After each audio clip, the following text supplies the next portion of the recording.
Hey guys, welcome back to the Always Football Podcast. My name is Cameron, and alongside me is my co-host Alex, and our special guest tonight. We have our good friend joining us, our friend Peter. Guys, how y'all doing tonight? Doing great, Cameron. Looking forward to this episode. A lot to talk about. Yeah, I'm doing great as well. We got a lot to cover. I'm excited to dive into it.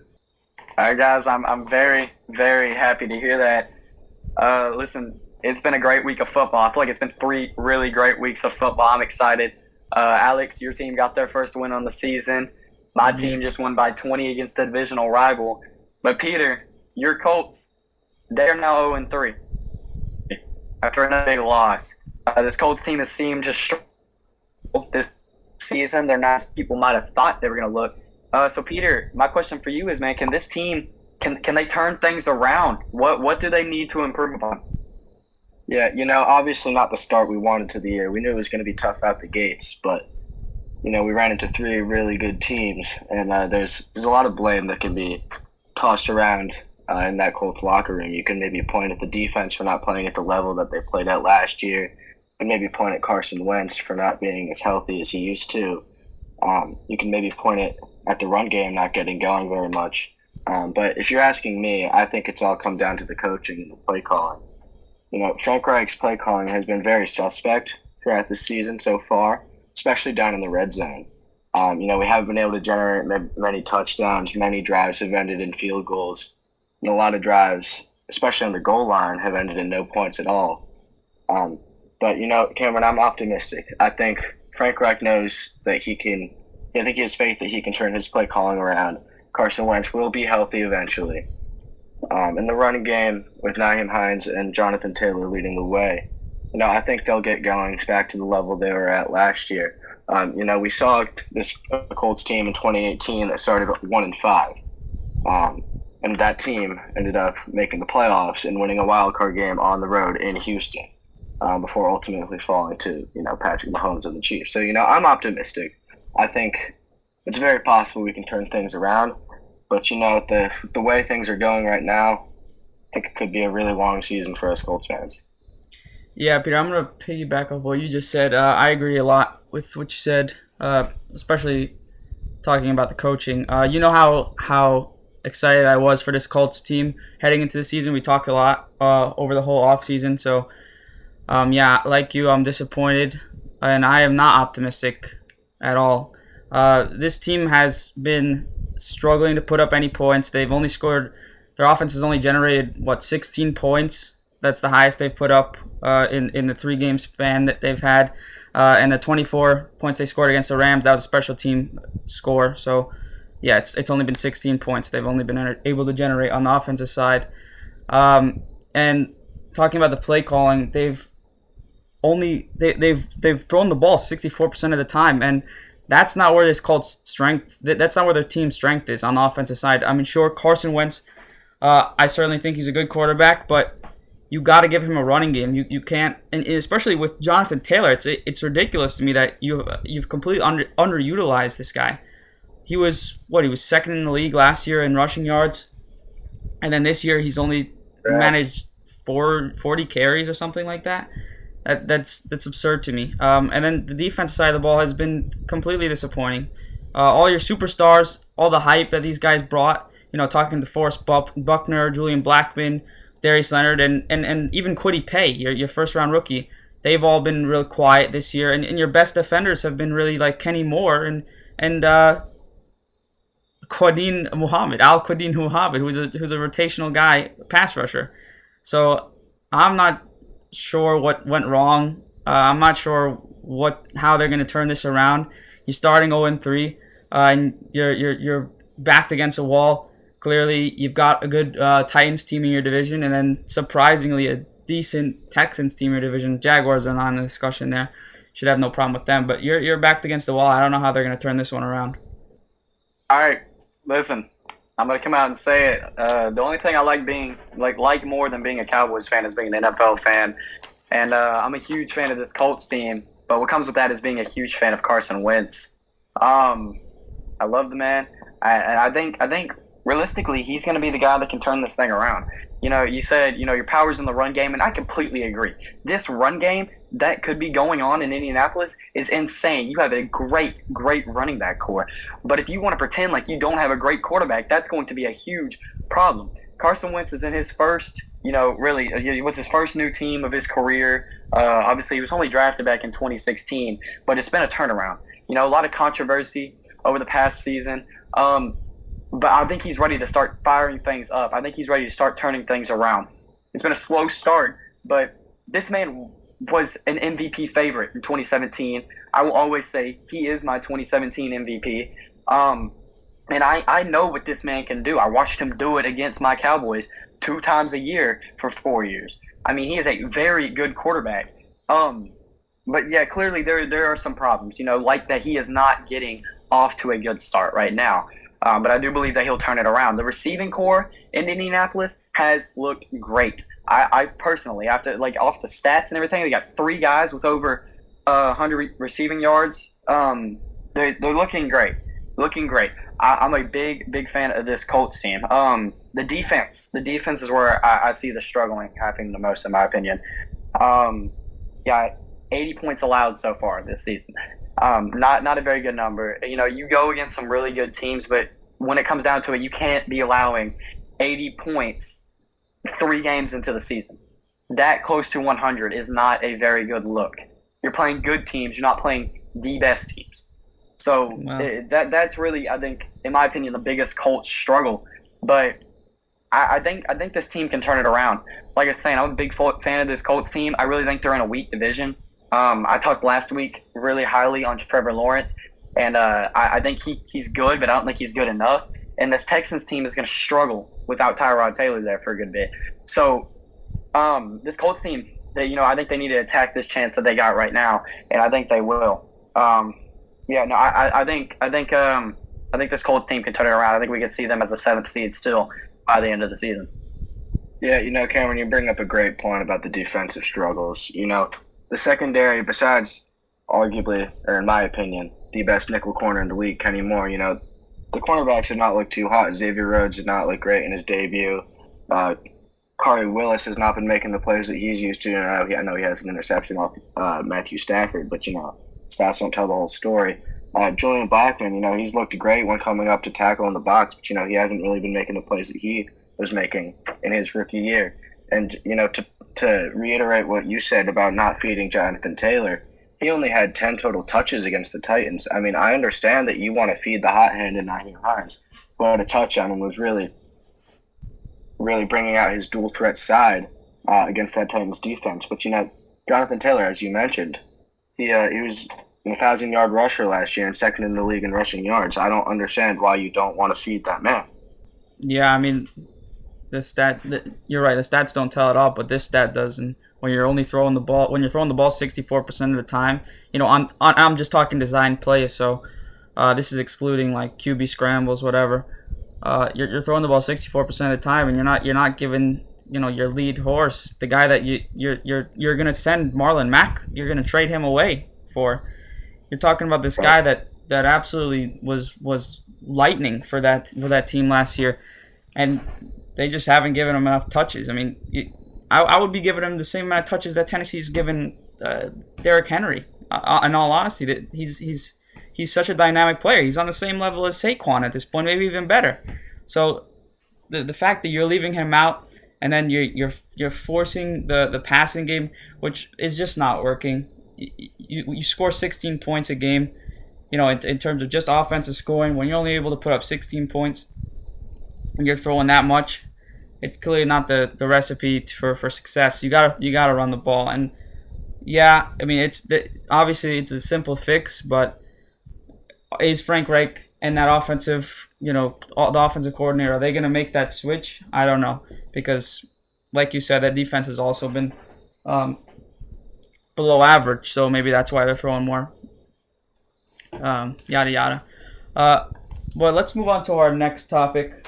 And let's talk the Panthers. An 3-0 team. Sorry, a team that's looked really good the first 3 weeks. Obviously, beating the Jets week 1, the Saints week 2, and then last week they took down the Texans on a primetime game, Thursday Night Football. And my question to you guys is: is this Panthers team? Are they legit? Are they a playoff team? Can they keep this up? Yeah, that's a great question, Alex. I thought going into this season that the Panthers had a chance to be a dark horse playoff candidate, maybe sneak in that 6-7 wild card spot. And you look at their record so far; they're 3-0, but they did beat the winless Jets and they did beat the Texans, who are in a bit of a weird situation with their organization right now. No one's expecting them to be great anytime soon. But you did beat a pretty good Saints team with Sean Payton leading the way there. I think Week 4 against the Cowboys is going to be really telling for this Panthers team. Sam Darnold's looked really great so far in his first 3 games with the Panthers. He hasn't really gotten that connection with Robbie Anderson going back yet, but he's gotten it going with DJ Moore, and a lot of other guys on that offense have been making plays. Defensively, I really love this Panthers defense. You brought in a lot of playmakers. You brought in Hassan Reddick, who's already got 4.5 sacks on the year. You had Brian Burns, who you drafted a couple years ago, who was my sneaky defensive player of the year pick heading into this year. And you just traded for C.J. Henderson, who was a first round draft pick from Jacksonville last year. You send away Dan Arnold, who was falling out of favor to the rookie Tommy Tremble there in terms of the tight end snaps.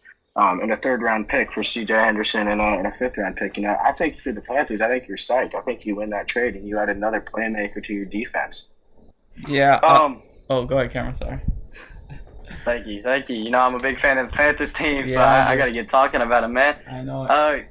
Yeah, I agree with a lot of things that Peter had to say, but one thing I'm not going to agree with is that next week is going to be the real show of how good this Panthers team is. You're going against my team, my Dallas Cowboys, and I would agree. That this would be the game that decides it. However, you don't have your offensive playmaker, your offensive firepower. Christian McCaffrey's out for a couple weeks with an injury. So that's going to be huge going against this Cowboys team without your number 1 guy. Best running back in the league. And you're missing him now. So it's going to be a huge struggle. Sam Darnold has looked absolutely just insane this season. I thought he's been great. DJ Moore has really, really stepped it up and looked the best he has in his entire career. And this Panthers defense, you can't not talk about this Panthers defense. I mean, there's so many stats that they lead in as a team statistically. It's such a very, very good team. I mean, I know who they're playing. You beat the Jets. You beat the Texans, So you're sitting back and you're like, do these wins really count? I think they do. I think every win in the NFL counts. I don't think there's a single team that is too bad for you to sit back and go, well, they shouldn't have won that game, because we've seen the Texans competing. We watched the Texans compete against the Cleveland Browns.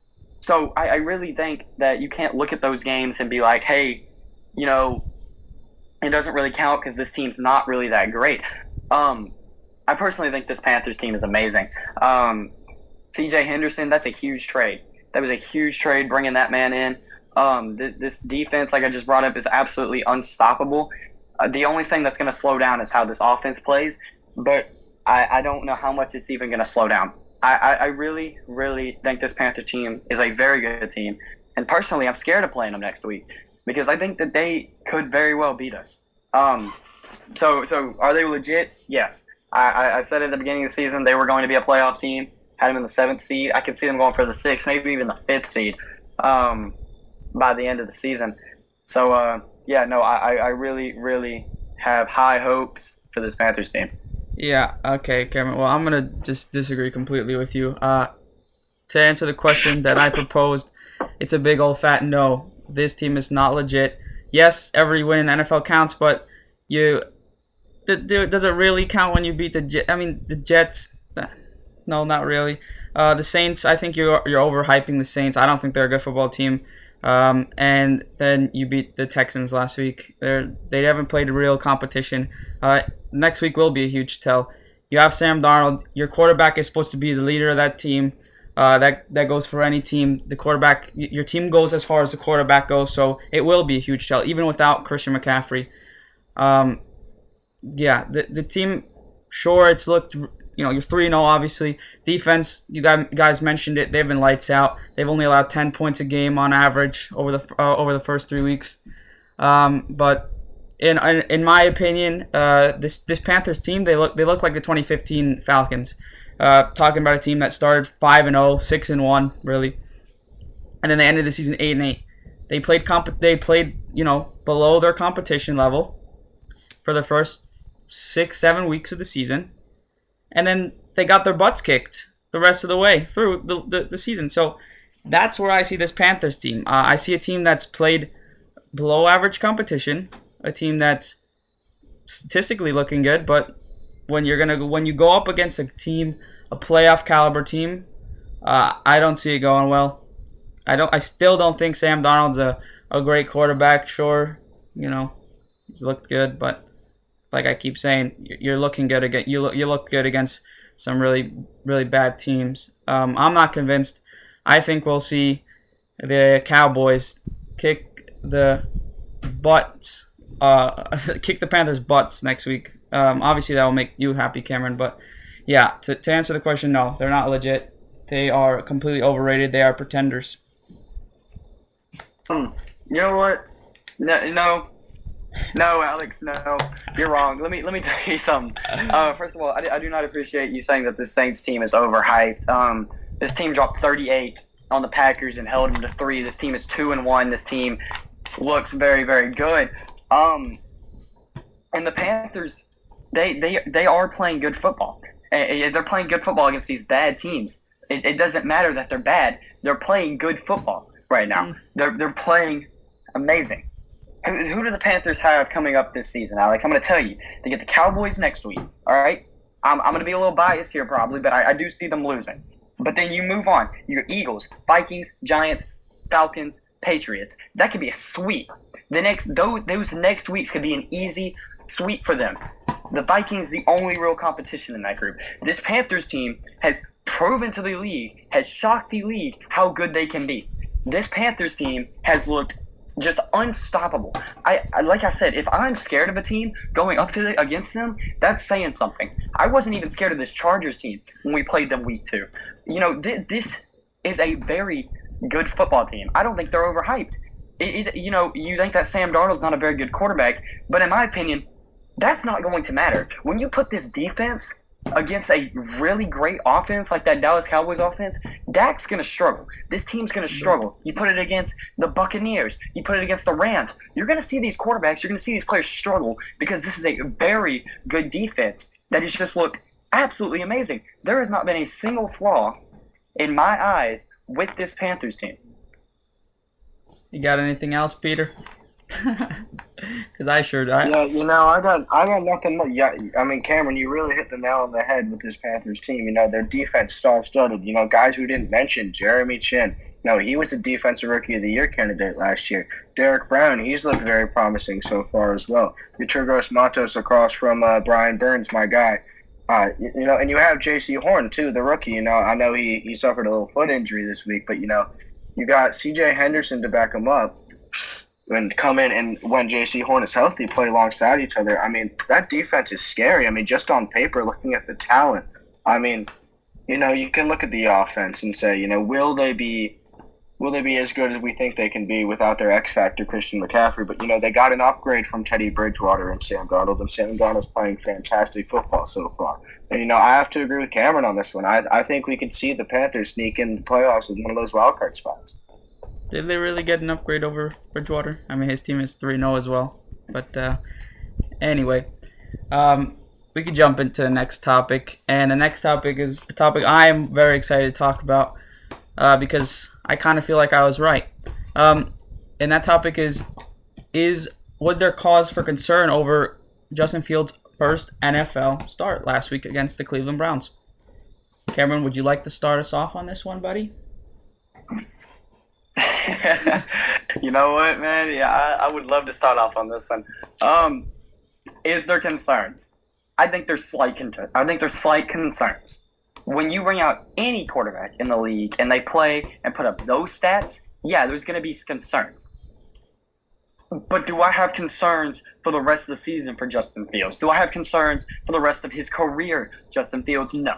Listen, this kid has, first of all, not started an NFL game until week 3. Week 3, right? So this was his first NFL start. And who did he have to go against? Myles Garrett and the Cleveland Browns. Scariest defensive lineman in the game besides Aaron Donald himself. It is not a good start, especially considering you have the Bears O-line blocking for you, which is, it might as well put me blocking for that team. Wow. He's been sacked how many times this season? He's been sacked 11 times so far. 9 last week, 2 in week 2 when he got some playing time. He has been sacked left and right. He doesn't have a good team. He has Allen Robinson to throw it to and David Montgomery to hand it off to, who I'm surprised is even doing decent with, once again, how bad this O-line is.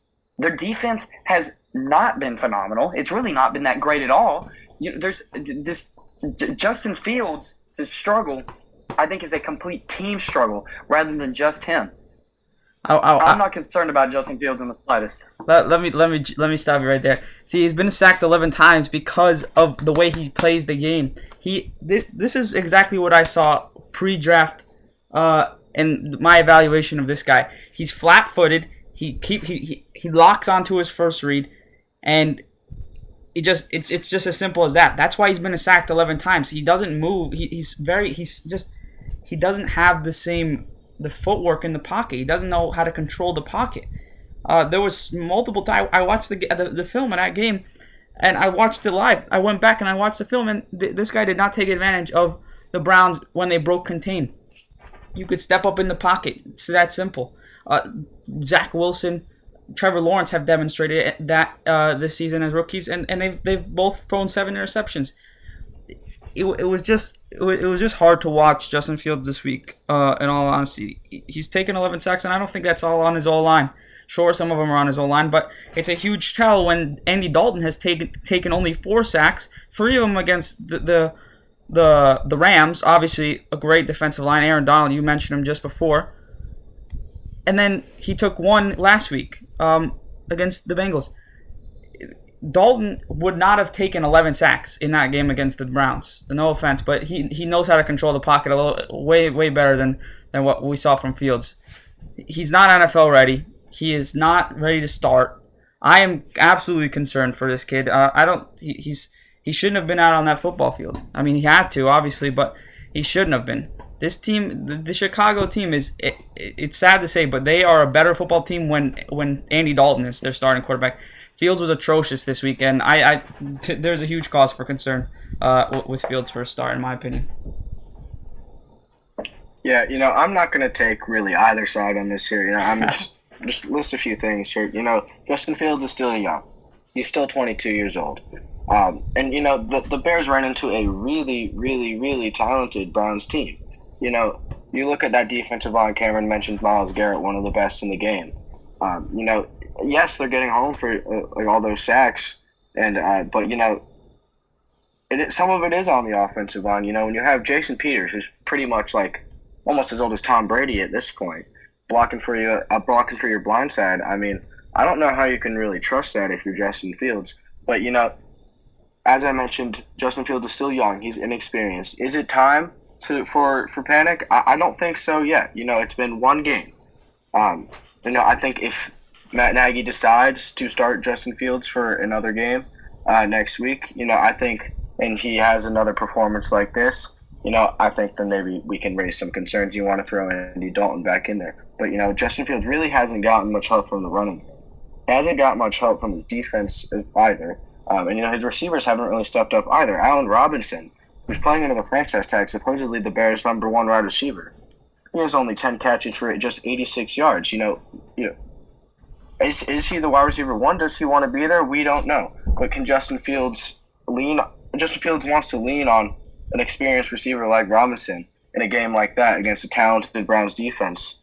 Do you want to give Justin Fields a second chance next week? I think you do. You're playing a Detroit Lions team who hasn't won a game. They've played good football so far, and I've personally liked the direction they're headed with Dan Campbell.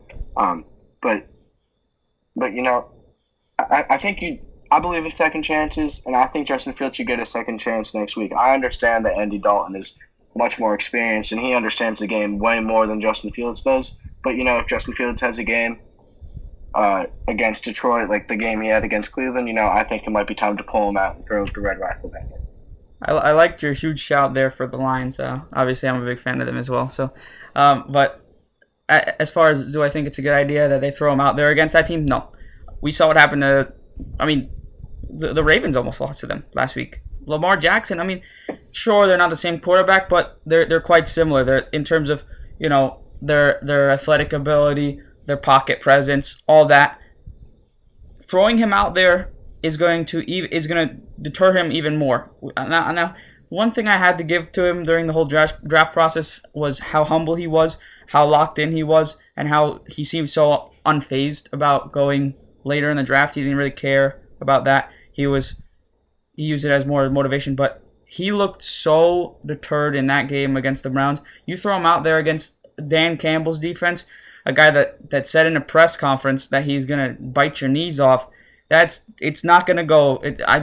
You got to get Fields out of the game. He's got to sit the year. It's kind of got to be like you want this kid to be what people think he could be. You got to have him sit the year. Similar to how you brought up Patrick Mahomes.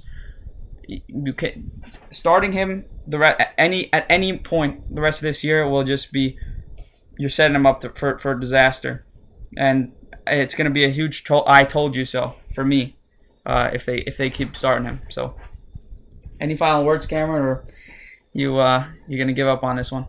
Yeah. No, I'm not going to give up on this one.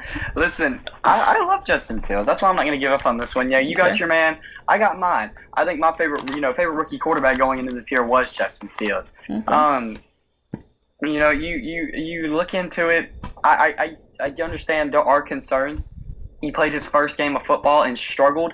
I get that. But when you play your first game of football under Matt Nagy with a Bears O-line, you're going to struggle against a Browns team who is playoff caliber. This team was 8-8 with Mitchell Trubisky last season. They're not a very good team.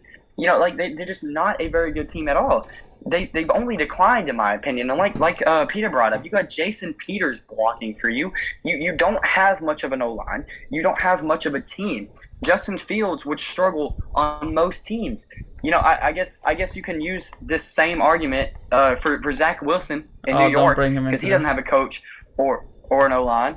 I know that's something that you use a lot, but right now I'm going to use your argument for Zach Wilson. He doesn't have anybody to throw to besides Allen Robinson, and I kind of agree with we don't know if he even wants to be there. I'm pretty sure he's on a franchise tag for the second year in a row. I don't think he wants to be in Chicago, and I don't blame him.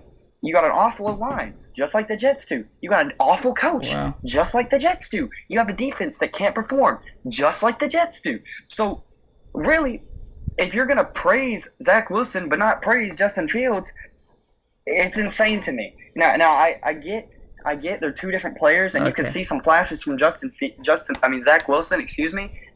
But Justin Fields has played one football game, and he didn't even know he was going to start the week before.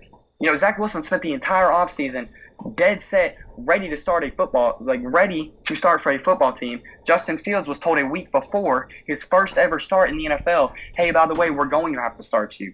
Another thing you brought up, I think Andy Dalton would lead this team better. Yeah, he's going to lead this team better. He's been in the league for how long? You're bringing on a guy he's been in the league for technically 3 NFL weeks.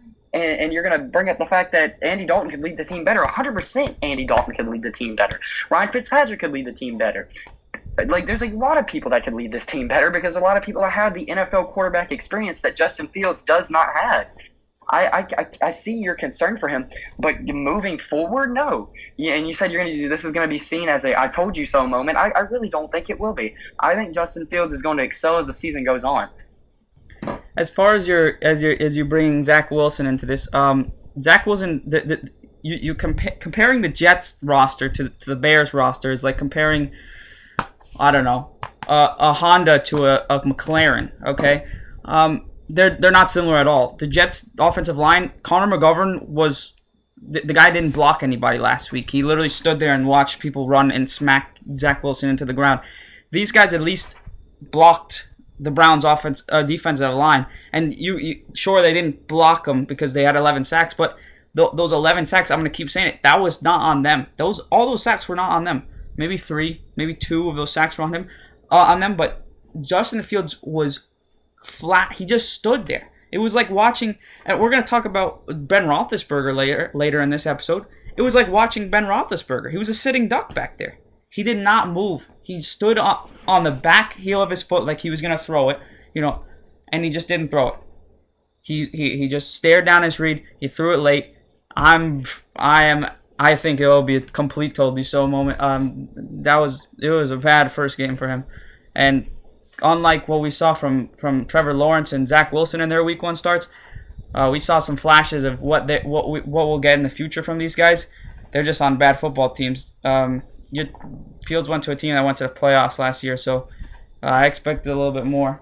But moving on, I don't want to have this one take up so much time. Let's talk about the Chargers. Obviously, they came off a big win last week over their divisional rivals, the Chiefs. And the Chiefs, not to mention, are now 1-2 for the first time. They have a losing record to start the year with Patrick Mahomes. But anyway, boys, do you guys think that this Chargers team can win their division? Peter, would you like to kick this one off? Yeah, I'll go ahead. I'll be honest, I wasn't a huge fan of this Chargers team going in. I thought they were a little overhyped heading into this season. But so far all they've done is prove me wrong. That defense has looked amazing. I mean, the rookie Asante Samuel has looked like an absolute stud. 2 interceptions so far through 3 games. I think we can see some improvement from the run game, but you still have some really great pieces on that defense. You have Derwin James back in the secondary. You have Joey Bosa rushing the passer. And offensively, Justin Herbert has been doing amazing so far off his Rookie of the Year campaign.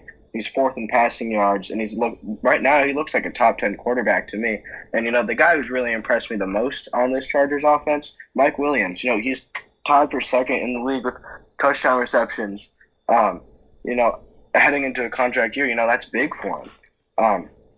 I think the Chargers do have the pieces to compete in the AFC West. I think Brandon Staley has done a great job so far in his 3 games as a head coach. But, can they keep up with the Chiefs? We know how the Chiefs play. The Chiefs play winning football, and they're going to win a lot of games. I know they've started 1-2, but we know what they're capable of. I just don't think that this Chargers team can keep up with the pace that the Kansas City Chiefs will be winning at. I think could it end up being a very tight race in the AFC West? It could, but I just don't see them outwinning the Kansas City Chiefs with Patrick Mahomes. So I'm gonna actually have to disagree with you, Peter. I was not a big like you. I was not a big fan of this Chargers team entering the year either. I thought they had a good offense, and I thought their defense was kind of below average. We'll wait and see. But this is going to be a huge shout out to my friend Jonathan, who's a huge Chargers fan. I absolutely think this team could win the division.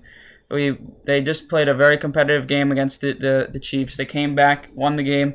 Herbert's looking like he didn't have an entire he's just continuing off of his Rookie of the Year campaign of last year. You mentioned Mike Williams. He finally looks like that wide receiver 1 that they took him. When they took him. The reason they took him in the first round, obviously, 5 years back now. He finally looks like that guy that we expected out of Clemson. And their defense has played really well. You mentioned Asante Samuel. They've had a bunch of other good pieces. Derwin James is obviously back. This year, Adderley's looked pretty good. Their defensive line hasn't been bad. Joey Bosa obviously sitting there rushing the passer. So they do have a really strong roster. Huge shout out to their scouting department for this for this past draft. That's a huge win for them. All those guys have been making huge day 1 impacts. So this team is absolutely have the capability of winning this division. I think they will. And I think it will be mostly off the back of Kansas City playing a really sloppy brand of football this year so far. I'm going to do something that I don't really do too often. I'm going to agree with Alex. Oh, thanks, Cameron. I love this Chargers team. I love this team. We saw a huge win against a the best. I mean, the best team in your division. Right now, this Chargers team should be 3-0. I'd say the penalties really lost them the game in Dallas. Even as a Cowboys fan, I'll admit that a ton of penalties caused them to lose. But really, I think this team. I'm not even going to say I think they'll win the division. I'm going to say I know they're going to win the division. I know what kind of game player Patrick Mahomes is. But I really don't think it matters. I looking at this Chargers team, like you brought up, Mike Williams is finally looking like that number one receiver that they've needed. Austin Eckler is an absolute beast. I mean, they look just they look just like they did in 2017 when they had that amazing run where they looked absolutely unstoppable. I mean, they look like that again, but even better. It's definitely a lot to be excited about. You obviously have a very tough division. You got 2 3-0 teams in there with the Broncos and the Raiders, and then yourself at 2-1 and the Chiefs. The record there doesn't define them with that 1-2 record. So you have a tough division, but really, I think this Chargers team can easily do good against this division. I really think that Broncos team. I don't have high hopes for them. I really don't have high hopes for Teddy Bridgewater. I think once they start playing real teams, real competitive teams, they're going to start to struggle. Raiders, I already expressed my love for them, and I think they could be a wild card team. However, I don't think they're going to win this division. I don't think it'll be as competitive. Obviously, the Chargers' only problem is going to be with the Chiefs, and really, I still think the Chargers can beat them out. I think the Chargers are a very, very good team. There's really not much stopping them. The defense looks good. The offense looks good. And when both of those look good, usually – you're a playoff team. You're a division winner. I think it was 2008. I think they were the best offense in the league, best defense in the league, and finished just absolutely awful. Missed the playoffs. That's not happening again. This team is going to win this division. This team is going to fight for the number 1 seed in the AFC conference, and this team is going to fight. Honestly, I could see them fighting for a Super Bowl this year. It might be bold. It might be a huge, bold Week 3 prediction. But I definitely could see this Chargers team competing for a Super Bowl this season. Yeah, I don't know about a Super Bowl from this Chargers team, Karen, but I do see your point. I agree with you that the Broncos, they are 3-0 with Teddy Bridgewater under center. But, I don't have high hopes for the Broncos this year. You mentioned the Raiders are 3-0. I think, honestly, that this division is just going to come down to experience. You got the Raiders with Derek Carr leading the way. He's been in the league for a number of years now with an experienced coach in John Gruden.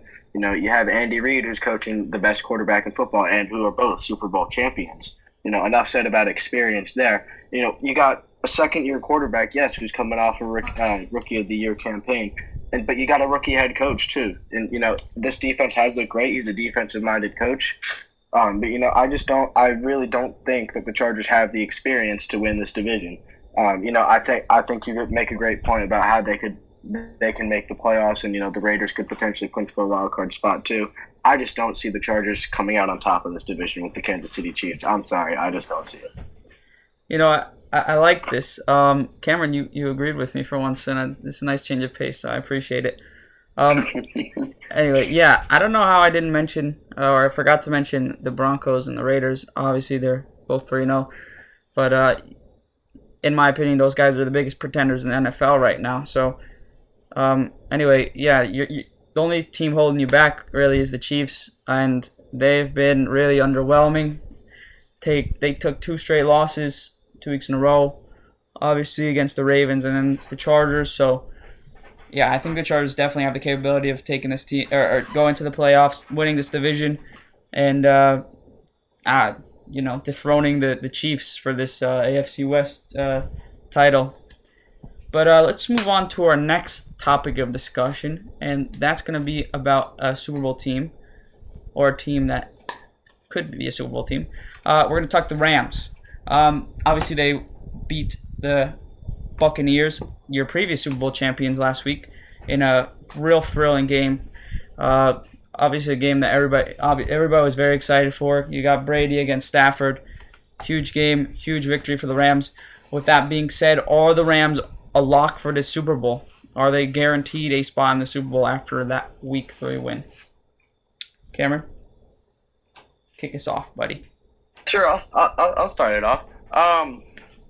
No. I'm going to say it plain and simple, no.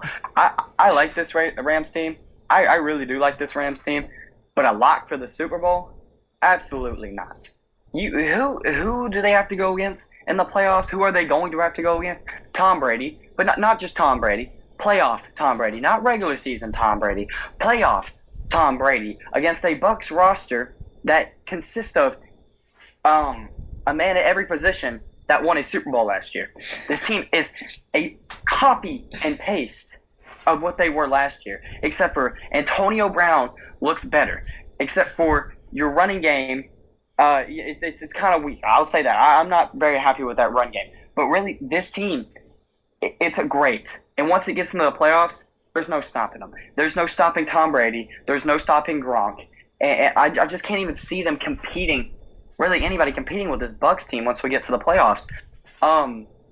I mean, we saw it last year. 38-3 was Week 1's win with the Saints over the Bucs, and then the Bucs played the Saints in the playoffs and just tore them apart. You're gonna see it again when this Rams team and this Bucs teams play in the NFC Championship game, which is a lock. There's no question that will be the NFC Championship game, and I think we all know it.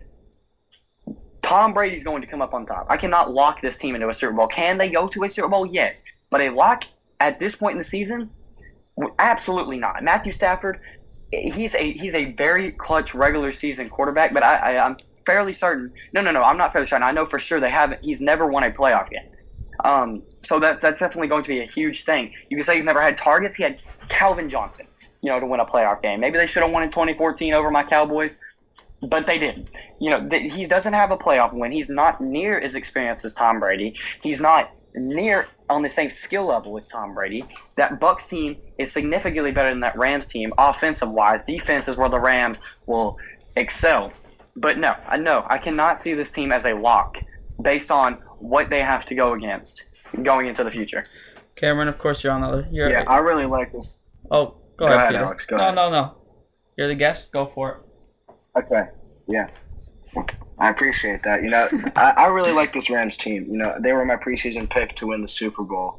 I know that might be a little bold, but I do see it possible, and I think Sean McVay is very capable of being Coach of the Year as well. They're off to a hot start. They've won 3 games so far. They absolutely torched my Colts in their secondary. Cooper Kupp. He's really emerging as the wide receiver 1 there for Matthew Stafford in his first year in LA. I think this offense, with as much firepower through the air as they have, I think there's still questions with the run game. You lost Cam Akers. Are Darrell Henderson and Sony Michel enough to lead the way? I don't think so. You look at the defense. They have the best defender in the league in Aaron Donald, arguably the best player of his generation in Aaron Donald, who can line up anywhere on that defensive line. You have Jalen Ramsey, who, in my opinion, is the best cornerback in the NFL. And you did lose a couple key pieces to that defense, especially in the secondary. You lose John Johnson and you lose Troy Hill, both through free agency, who both headed to Cleveland. Actually, this Rams defense, they've looked good, but they don't look like the number 1 defense that they were last year. At least not in my opinion. I think A'Shaun Robinson has looked solid so far for them off the edge. They lost Brandon Staley, who's obviously doing well so far with the Chargers, who was their defensive coordinator last year. I still have faith in this Rams team to come out on top in this division, this very, very, very good NFC West division. The 49ers just played the Packers real close in a great game on Sunday Night Football. The Cardinals are off to a hot start. I know they haven't played the easy schedule, and they got a little luck against the Vikings with a missed field goal. But they're 3-0. That's the facts of the situation right now. The Seahawks are sitting in the basement of that division at 1-2. But you never know with Russell Wilson and Pete Carroll. I do think that this Rams team can win this division. I think they can make a run in the playoffs. Cameron, you brought up the fact that they will most likely have to face playoff Tom Brady. Can they get past playoff Tom Brady? I think it's very possible, but I just don't see them as a lock for the Super Bowl. I think they're very capable of making the Super Bowl, and I still believe that they can win the Super Bowl. But are they a lock? No. I'm going to have to disagree with both of you. I think they are a lock. You guys talked a lot about how good this team is, and yes, they are a very good team, and that's pretty obvious. Their defense, they lost some pieces, like you said, Peter, but I don't think that really matters to them. Jalen Ramsey and Aaron Donald are the type of players that you could really throw anybody back there with them. You could throw anybody in that secondary with them. Jalen Ramsey takes an entire side of the field off of your shoulders, so the rest of them could really just focus on whatever the other side of the field. And then Aaron Donald, I mean, he really gives these edge rushers huge contracts every year. Every time an edge rusher plays with him, a new edge rusher plays with him, they go and get a massive deal in free agency. Just thinking about Leonard Floyd last year re-signing with the Rams, a big 5-year deal, and then the year before, Dante Fowler, who sucks, by the way, he goes to the Falcons on a 3-year deal worth like $9 million. So I don't think this defense has taken a step back. As long as you have those guys, you are set up for success. Sam Darnold, yeah. This Matthew Stafford has gotten off to a very, very hot start. He's found his rhythm really early, which is pretty surprising actually, because he's obviously with a new team this year, and he really is an early MVP candidate, and he outdueled Tom Brady. And Cooper Kupp, he looks like a wide receiver 1 for their team, and hell, I can even say he looks like the best receiver in football so far. He's been absolutely awesome. He literally gets open like every single play. He's been so much fun to watch. I wish I had him in fantasy this year. Of course, I passed on him this year. But anyway, yes, they are in a very tough division, and they are still in the lead of that division. I don't think they're gonna have a problem with their division. They're just really the most complete roster. They have the most complete roster in football. And yes, I agree with you guys that they probably will have to face the Buccaneers in the NFC Championship again. And I don't think that's a problem. You said playoff Tom Brady. They'll have to face playoff Tom Brady, but the last time I checked, playoff Tom Brady is actually not as good as regular season Tom Brady statistically. Sure, Tom Brady has, he's the best winner in football. No denying it. He's the GOAT. I'm not saying that, but his overall play in the playoffs compared to his play in the regular season, it's night and day really. He's like, he's like 50. He's throwing a pick per touchdown he's thrown in the playoffs. Like, it's a 1-to-1 ratio. Obviously, he's lights out in the regular season. I don't think they'll have a problem in the playoffs facing this team, and it's completely different from when they played the Saints last year, because the Saints had an old Drew Brees who's limited to throwing the football down the field. He's throwing dump outs. He's throwing a slant Thomas all game. That's not Matthew Stafford. This guy could just throw the ball down 50, 60, 70 yards down the field, no problem. So it's completely different. They thrashed the Bucs last week. I don't think they'll have a problem doing it again. And yes, I do think they are a lock for Super Bowl. Yeah, Alex, I think I can confidently say that I do own Cooper Kupp in fantasy, so I can hold that over you for now. But I think you look at this Rams schedule. They still have to play all three of their divisional opponents twice, and then you have to play Aaron Rodgers and the Packers. You also have to run in to Lamar Jackson and the Ravens, and there's also the Vikings in there. Who look promising in their first 3 games. Who knows how that game goes. I agree with you. This roster is very complete, and the Rams are contenders. No question about that. Are they an absolute lock with absolute certainty? Can we say in week 3 with absolute certainty that this Los Angeles Rams team will be making the Super Bowl? I just think it's too early to tell. I really don't know if we can confidently say that right now. I think with the level of I think the only concern heading into this year was really with Stafford, right? He's obviously coming to a new city. He's coming to a new team, whole different game plan. First time in his career, he's it's a whole new scenery, and that was really the only concerns you had for this team. Can he transition smoothly and click with his team early? And that's exactly what he's done. He's an MVP candidate. He's clicked with his team. He's found his guy to throw to. He's obviously got he's got Robert Woods and Van Jefferson, Deshaun Jackson to throw to, but he's found his guy Cooper Kupp. The only concern was with Stafford, and that is no longer a concern. The defense is not a concern. That's for sure. The offensive line has looked, if you want to talk another concern, the offensive line, but the offensive line has been really good. Running game has been pretty good. They obviously lost Darrell Henderson last week, but they still managed, and he's coming to come back. So I don't have any concerns for this team, and sure, it's early, and yes, you probably can't lock any team for a Super Bowl right now because you never know what happens throughout the season. But I mean, if the season ended right now and the playoffs just started, I'd say that this team is a lock for the Super Bowl. They're a great football team. Stafford has found his stride really easily. Defense is just not, they're still the best in football. There's no stopping this team, not even Tom Brady. So, Cameron, any final words, my man? I know you probably want to say something. Yeah. Sitting here itching to talk about this because I don't like the playoff Tom Brady slander. Oh yeah. You said as far as you're concerned, it's like a 1-to-1 touchdown interception ratio. Yeah. As far as I'm concerned, you're completely wrong. He's got 83 touchdowns in his 43 playoff games and 38 interceptions. Yeah, that's not great interception wise, but realistically, that's not even close to what you said. 12,000 passing yards. You have an entire team that not only has been to a Super Bowl and not only has won a Super Bowl, but an entire team that won it last year. You want to talk about experience? You want to talk about chemistry? You want to talk about just dominant gameplay? You're going to talk about this team.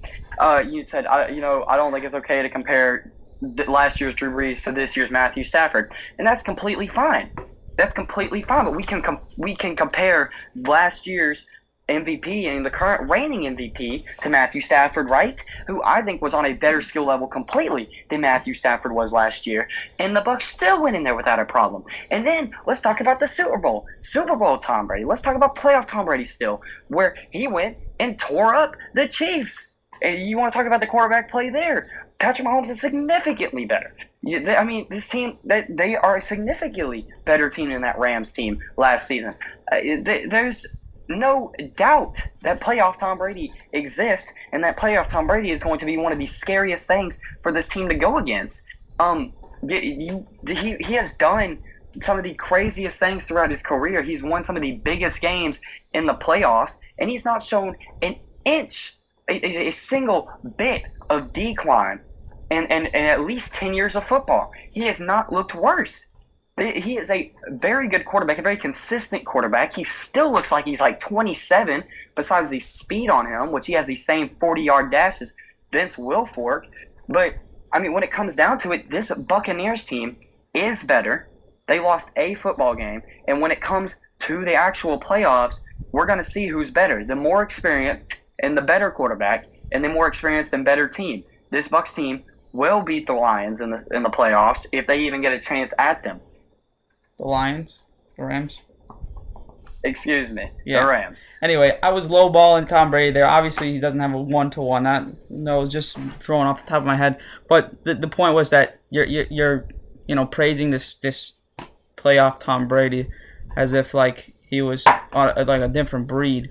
He's not a different breed in the playoffs than he is in the regular season. He's a better regular season quarterback. He gets his team to the playoffs every year, and then of course he gets his team to the Super Bowl every year. There's no denying how great he is, but he's gonna lose sooner or later, and I think it's fair to say that this Rams team is very capable of taking down this Bucs team. They did it this week, and I just don't see them having an issue this year. They are such a good football team. It's like I'm like a broken record, but their defense, the offense, everything is working. Nothing has slowed down. They've gotten better from last year. Obviously, it's a huge upgrade from Jared Goff to Stafford. So, I think it's fair to say if there's any team in the league right now that has a lock for the Super Bowl, I think it's the LA Rams. But let's move on to our final topic. I did spoil it a little bit earlier. And that's going to be talking about the Steelers and Big Ben. This has been a pretty big topic, around social media because of how the Steelers have performed thus far this year. Their defense is really the only part of the team that's been, what it was last year. Big Ben looks like a shell of himself. He's or maybe not even a shell of himself. He's like falling off a cliff at this point. So, guys, do you guys think that Big Ben should be benched? Peter, I'll throw this one to you. Yeah, obviously the Steelers didn't get off to the start that they did last year. I believe they started 10-0, maybe even 11-0 last year with Ben Roethlisberger leading the way. But Ben Roethlisberger obviously hasn't looked like the Ben Roethlisberger of old. However, if you're talking about benching him, I'll advocate for him a little bit. He does have experience on his side. He's a seasoned veteran. He's really reaching the end of his career, but he has experience on his side, and he has the trust of his head coach Mike Tomlin. They've worked together for a long time. Also, I think you look at the guys behind him, Mason Rudolph, who recently did sign an extension with the Steelers, and has filled in for Big Ben when he went down with an injury a couple seasons ago. And then you also have Dwayne Haskins, who is a former starter for the football team there in Washington. I think if you do think about benching Big Ben, I think you like your options behind him. Does this early struggle for Big Ben warrant a benching? So this early in the season, I think these next 3 games for the Steelers will help us get a little bit of a clear picture. You got to go up to Green Bay and face Aaron Rodgers, where if Big Ben was anything like the old Ben Roethlisberger, he would put up a great fight against Aaron Rodgers. Then you're back home for Denver, and you're back home for Seattle. I think if Ben continues on this streak of poor play, then I think it's okay to say, the Ben Roethlisberger era is done in Pittsburgh, and you can maybe throw Dwayne Haskins in there or Mason Rudolph in there for the rest of the season. Call it a tank if you want, and maybe prepare to draft a guy next year. Yeah. So I'm actually going to be probably a little bit more drastic, and I'm going to say that you should absolutely consider benching him for even this upcoming game. Big Ben is, like I said in my little intro, he's not even a shell of himself anymore. He's just, I don't know. He doesn't even look like a serviceable quarterback anymore, and it's a huge problem when your team, what did they put up, like 10 points last week? And then last week, Najee Harris had like 14 receptions. It's a problem when you're not throwing a ball downfield, when you're a sitting duck in the pocket. He just doesn't look good. The Steelers are a good football team. They've got a great defense backing them, and they just don't have the offense. They actually have the offense. That's the problem. They have a good core surrounding the quarterback. They've got good skill position guys. Obviously, they drafted Najee Harris in the first round. They've got Chase Claypool. They've got Deontay Johnson. They've got Juju Smith-Schuster. You've got so many pieces around Big Ben, and when you can't compete and you can't put up points with that around you, there's a problem.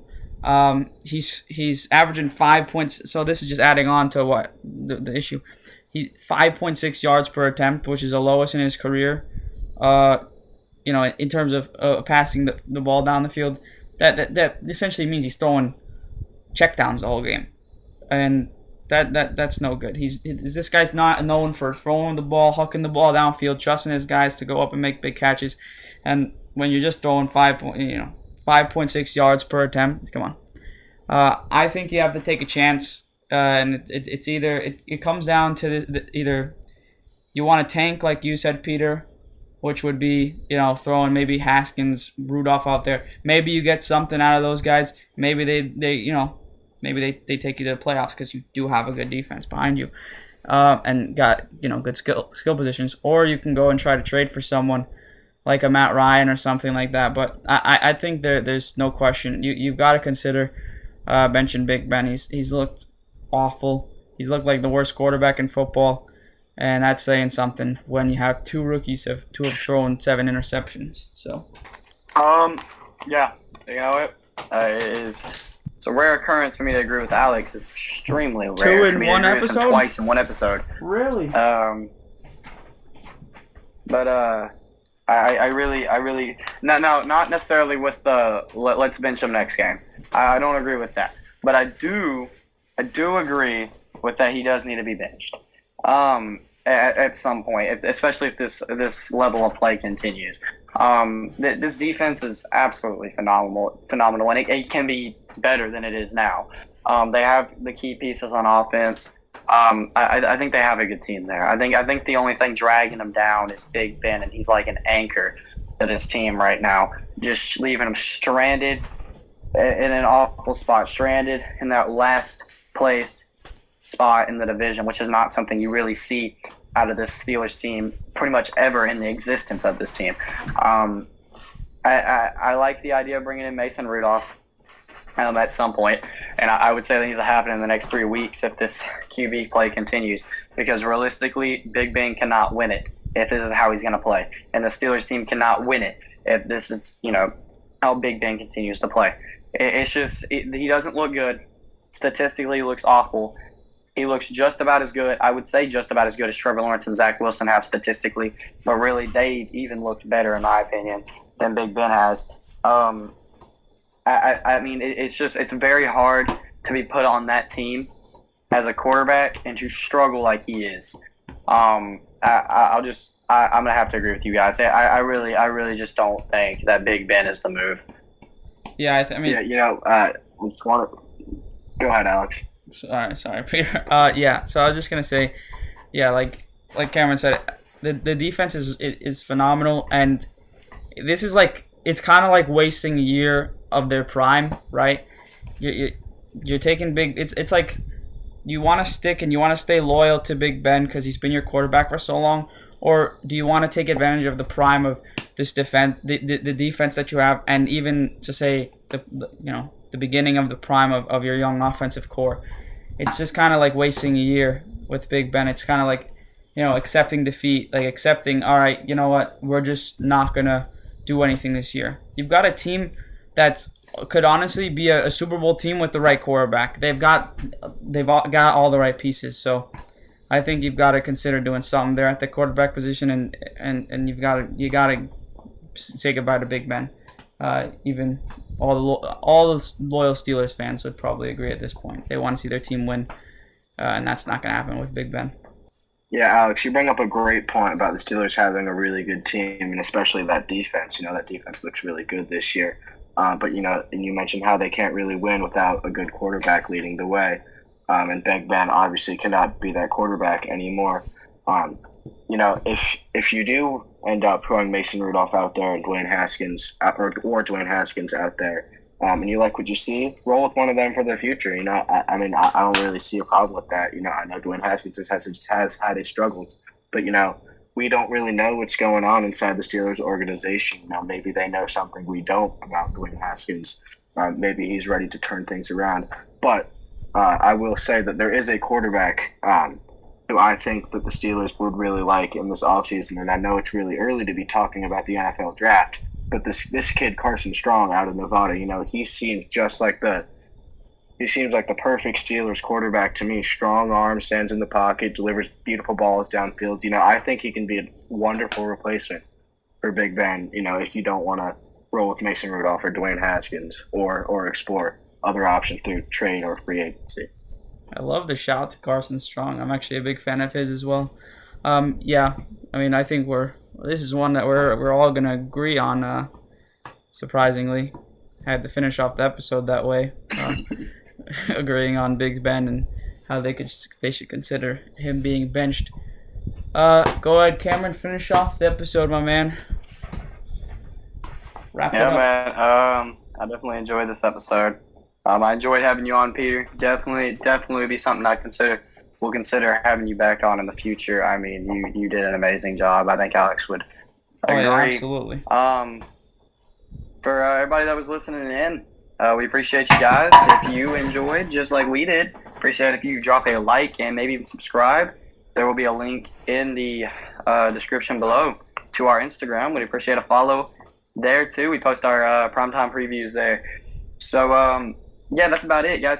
We got a good week of football coming up, week 4. We've had 3 great weeks, and I'm expecting a 4th great week. So, yeah, thank you guys for watching. I hope you enjoy football this week.